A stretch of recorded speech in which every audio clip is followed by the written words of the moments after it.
Today on Facing the Crowd, we sit down with Jack Niemeyer, band member of Finding Clyde.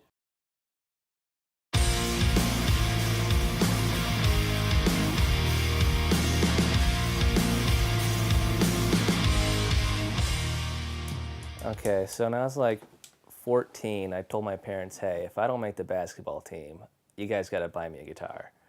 And so I just ran as slow as I could, and I flipped off the coach, and I got cut.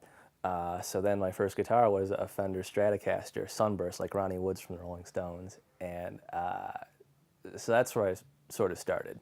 And then in high school, I played in a bunch of bands. I played in jazz band in high school.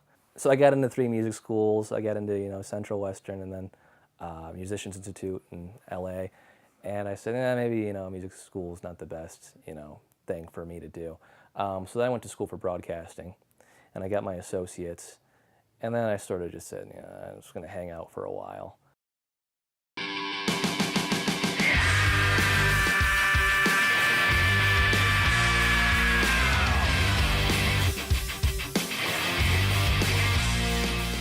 I got asked by a group of guys from my hometown, and they said, hey, you want to let us borrow your keyboard?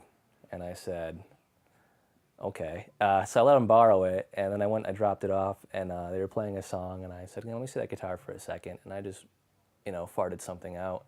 And then like a month later, they asked me to be in that band, and then fast forward a bit later, I financed us to go to a big studio in Cleveland. They had a big, Neve console and everything, and we did a demo.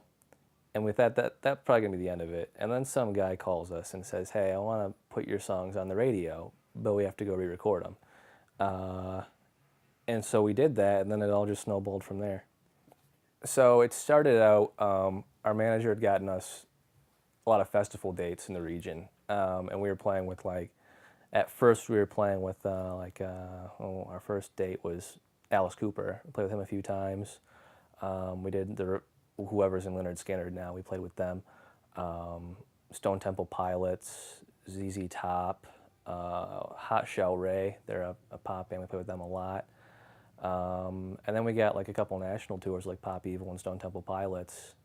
But that all came later on when we actually had radio success, when people would say, well, yeah, you can come on this tour, or yeah, we'll book you, or yeah, we'll pay you, and the former was the rarest, but when it happened, it was nice.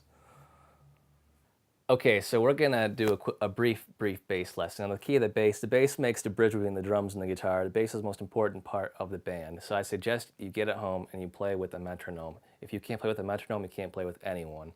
But as far as bass goes, always have your fingers arched when you're playing. Okay. Don't ever let your fingers do this. You have banana fingers, that's not good. You're gonna get tendonitis and you have to go to the doctor and they give you expensive pills, but they work. And then on this hand, some people use a pick, some people use fingers. I don't care. I'll use whatever the song calls for. So what we do is we just take our fingers and I rest them right here.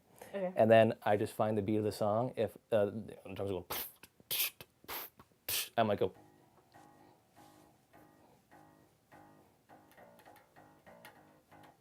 You just find a groove and you go with it, okay? That's bass. You find the root notes and you groove it.